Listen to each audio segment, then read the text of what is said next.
So today we're going to talk about runner's lunge. So having a couple blocks is a nice accessory for runner's lunge, especially if you feel like your proportions are a little bit off or you kind of struggle with a runner's lunge. So we're going to talk in particular about coming into it from a forward fold. So there are a couple variations of runner's lunge. We're going to talk about being passive in runner's lunge and active in runner's lunge. So let's start at the top of our mat. I have two blocks with me just to kind of show you a couple things. We're going to come into a forward fold. So I'm in that nice forward fold. I'm going to take my right leg and I'm going to step it back and we're going to do a passive runner's lunge. So in that passive runner's lunge, I'm stepping that right leg back as far as I can.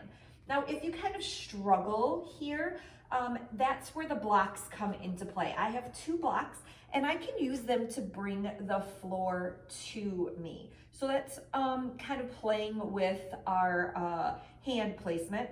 If you only have one block, you can also take the hands on the inside of that left leg and use the block for a little support. So hands on the inside or one hand on each side of that leg.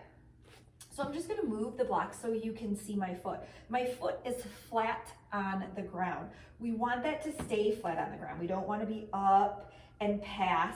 And then we'll talk about the back leg. So your back leg can drop down to your knee in the passive runner's lunge. So once I'm here, I do want to root into my front leg, which is my left leg, and I'm rooting into it and I'm adding a little rotation activation. So I'm imagining that my toes are dialing out, but they're not moving. It's an internal engagement. And then let's talk about our chest. We want our chest peeking forward, whether my back knee is on the ground or off the ground. We don't want to be like this.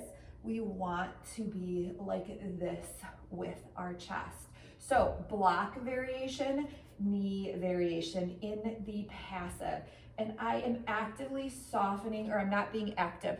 I am softening through my hips. I might be active in my arms or my chest, but my hips are relatively soft and I'm at about my full range of motion with the back leg. So about as far back as I can go.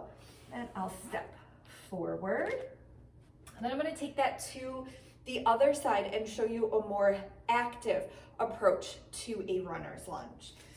So I'm coming into it from a forward fold, and this time I'm gonna take my left foot and step it back. Now, as I step it back, I'm not going to that 100% of what I can do. I'm coming to about 80, and I might even step it over to the left a little bit. So I'm not on a railroad, or I'm not on a tightrope, I'm more on a railroad track. So about at 80% of what we can do. You can use the blocks, you cannot use the blocks. My foot, my front leg, which is my right leg, is rooted in. I've got that rotation activation. That is securing and stabilizing my knee. And then what I want to do to make this active is to draw my legs together like they're scissors. So I'm actively pulling the legs together. As I do that, I'm stabilizing my hips.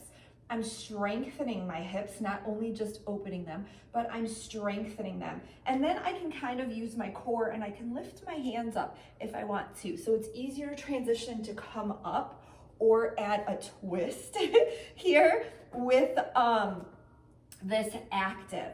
And I can take this from the low lunge as well. If I bring my knee down, I'm not at 100% of what I can do, and then I'm actively trying to draw my legs towards each other, even here. So I can come up, I can take that twist, and I'm stable and secure in my runner's lunge.